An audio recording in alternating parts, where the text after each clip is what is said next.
Welcome back to the channel. This is Roberto Full Curl Precision again. Just doing another ballistics comparison. For tonight, we have the 223 versus the 22 ARC.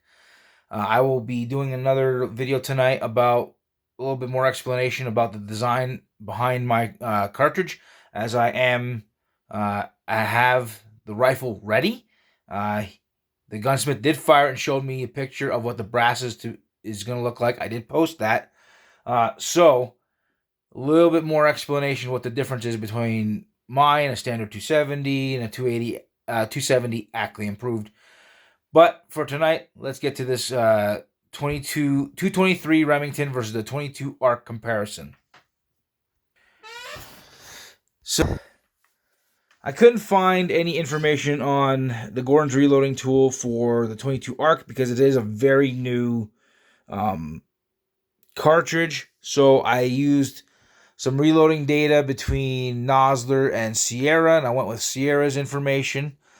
So whatever it ends up being, that's what it is. I don't know why they did it with a 24-inch barrel for their data, but they did. But they had two different criteria. One was a gas gun, and one was a bolt gun.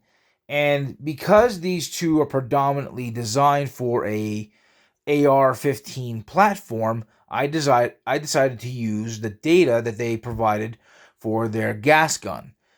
So this is what it is. So 223 and 22 ARC, I gave them both a 100-yard zero. And I was going to go with a 20-inch barrel, but I didn't have the data to adjust for it down to a 20-inch barrel. There wasn't data provided. So just to keep it fair, I went with a 24-inch barrel. I know it's kind of stupid because when was the last time you really saw an AR-15 with a 24-inch barrel? Yeah, that's so realistic, Sierra. Why are you posting that? The vast majority of barrels that go on a AR-15 are either 16, 18, or 20. It's really rare to see a 24-inch barrel. So I kind of feel like their data is not honest. I'll do a whole gun gripe thing on that, or one of my rants. I know I do those things, but it's stupid anyway. Just to keep it fair, both get a 24-inch barrel. And both can use this powder right here, IMR 8202 XBR. It's actually really good for these smaller cartridges. It burns fast. It gets a lot of momentum going. Anyway, starting off with the 223 Remington, max pressure of 55,000 psi, 50 grains of 50 grain Sierra Blitz King, which is a very common bullet for them. You're getting a muzzle velocity of 34.23. That's moving along quite well. Again, it's only a small bullet, so you get 1301 for energy. And by the way, that's accomplishing it with only 26.8 grains of powder. That's not a lot of powder. These aren't very big cartridges. At 100 yards, which is my zero, I have 3,004 feet per second and 1,002 foot-pounds. Obviously, zero drop. That's what we set it in. 200 yards, 2622 feet per second and 763 foot-pounds of energy and 1.9 inches of drop. 300 yards, 2271 feet per second, 572 foot-pounds, 8.8 inches of drop. 400 yards, 1947 feet per second, and 421 foot-pounds, and 22.6 inches of drop. 22 ARC has in their gas gun is 52,000 psi, gives you 31 grains of the IMR 8202 XBR. 50 grain Sierra Blitz King, again, same bullet. Muzzle velocity 36.25 feet per second, and muzzle energy of 14.59. Makes sense. You got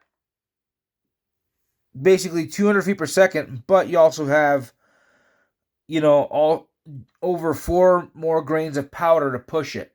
So there's more volume, and at that small of a case, that extra 4 grains is a massive jump. If you're up into a case that's like, like a 30-06, 270, so on and so forth, that's not a tremendous difference.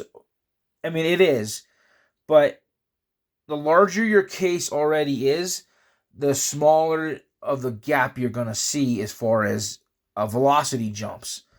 But you're still getting 200 feet per second faster with the same weight bullet. At 100 yards, 3186 feet per second and 1127 foot-pounds, 0 inches of drop. 200 yards, 2788 feet per second, 863 foot-pounds, and 1.4 inches of drop. So at 200 yards, you're seeing only a half-inch difference. It's not significant.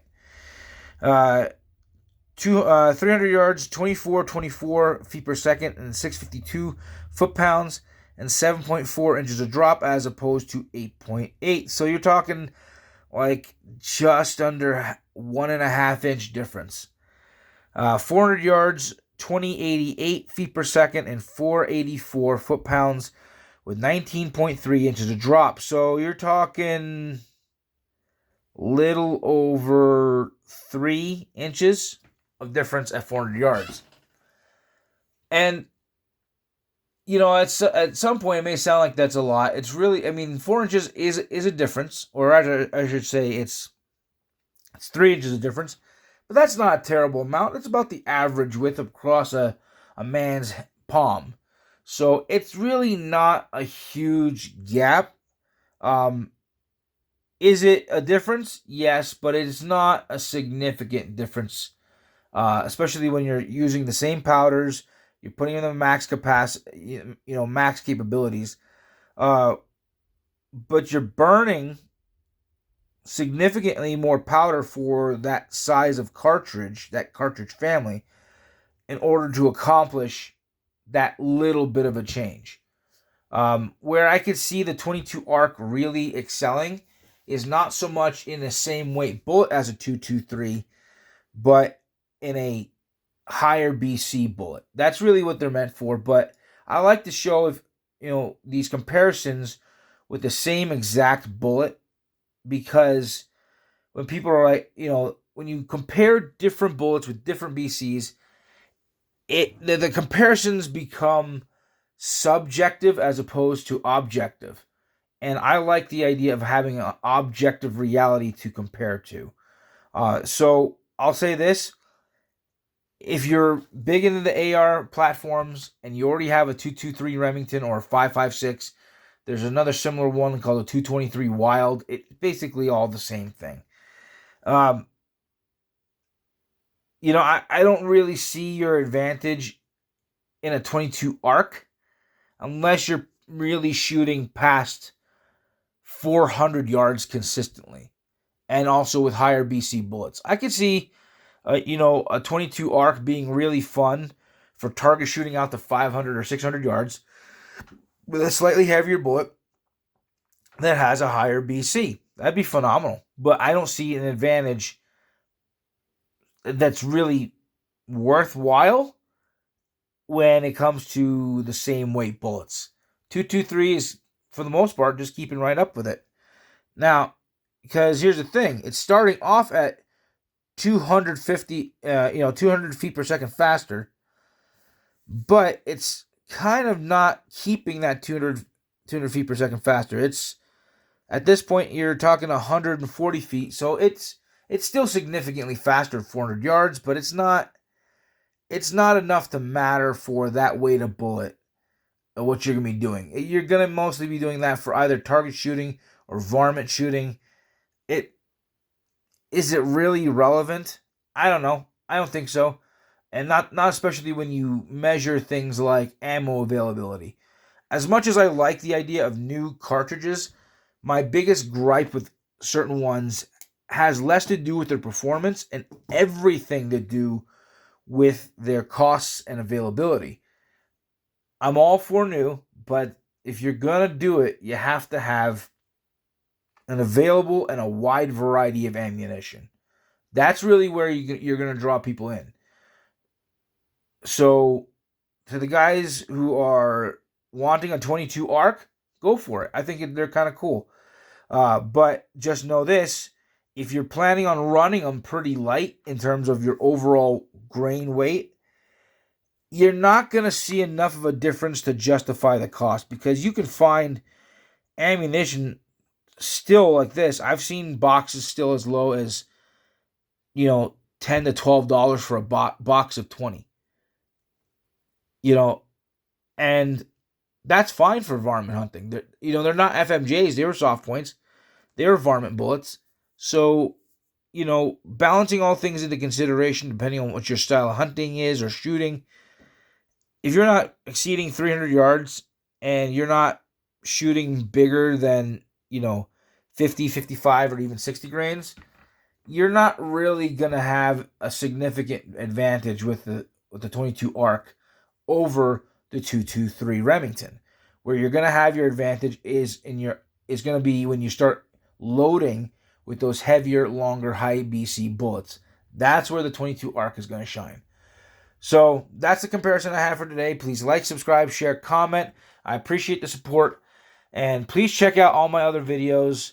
I'm trying to be, trying to compare oddball things and bring up cartridges that are not normally mentioned, because the fact is there's so many, and I think people need to know that there's already a wide variety out there if they want to try something crazy. Maybe it's already been invented. That's the other thing too. So I appreciate it, and we'll talk to you again.